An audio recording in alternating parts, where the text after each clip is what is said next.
I thought the whole purpose of my life, the meaning of my life, was finding true love in another human being and a guy, and finding success in my career. So at a very young age, I knew that I was attracted to the same sex. I had to keep it to myself. I dated, girls, and in elementary school, I went steady with girls. In high school, I dated girls, but it was all a facade. After college, I ended up moving to LA to pursue acting and writing and kind of more of a creative field. I just came out to everyone. That's when I fully embraced homosexuality as my identity. After each relationship with a guy, and after it would end, I had total amnesia how it all ended. And I would think, oh, the next guy is gonna be perfect, and the next guy is gonna be amazing. And of course, like 2 years later, it's over. There's cheating, infidelity, and it's over.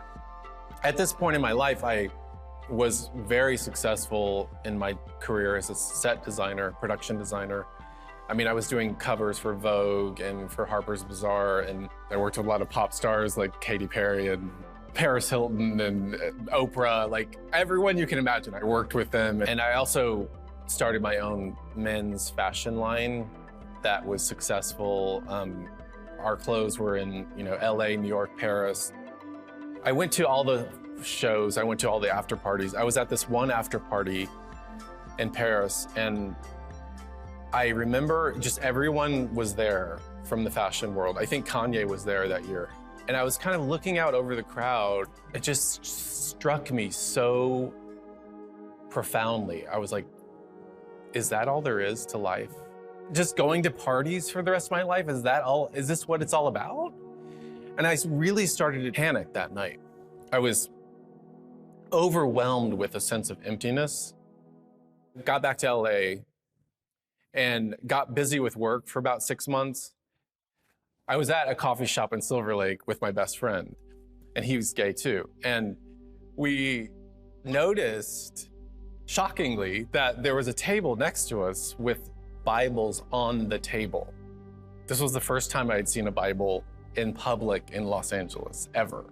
And by that point in my life, I was a practical atheist. Finally, I just turned around and I said, "Are you guys Christians?" And they laid it out for me. They told me what they believe. They told me the gospel. So what does your church in Hollywood believe about homosexuality? And they were just like, well, we believe it's a sin. And what's interesting about that is, number one, I appreciated how kind of frank they were and honest. They invited me to church the following Sunday. And I was like, I don't know if I'm gonna go to your church, but I'll think about it. And then the following Sunday, I wake up and I'm like, I guess I'm just gonna go to this church today. The pastor comes out and he starts preaching on Romans chapter 7. Something strange started happening. Everything he was saying, every word he was saying, every sentence he was saying started to resonate as truth in my mind and my heart, and I didn't know why. I was on the edge of my seat, literally on the edge of my seat. It was the first time I had really heard the gospel and understood it.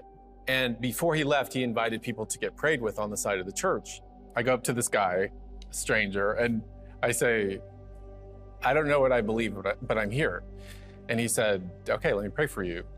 And he laid hands on me and prayed for me. It seemed really intense and long.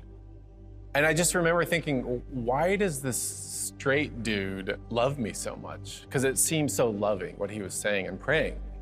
And all of a sudden, the Holy Spirit is just like floods me. And God has revealed himself to me in that moment. And he's like, you're now adopted into my kingdom, welcome. And I was like, whoa. And I just started bawling, hysterically bawling. In that moment, I knew to the core of my being that being gay was no longer who I was. But I didn't care. I had just met Jesus Christ. Some people might say that I'm just suppressing who I really am, but they don't get it because, I lived that life for a really long time. And I marched in gay pride parades. I marched in gay marriage equality parades. I was super gay. I tried that for 30 years. This is actually really who I am now. My hope is that people will realize how much more amazing it is to deny yourself and follow Christ rather than to just give in to sin now just to satisfy some immediate need. So it's not a happiness from the world, it's a joy that comes from Christ. With God, I feel this unconditional love from him that will never leave. Like, he'll never leave or forsake me. I'm happy to leave that dead man behind because he's worth it.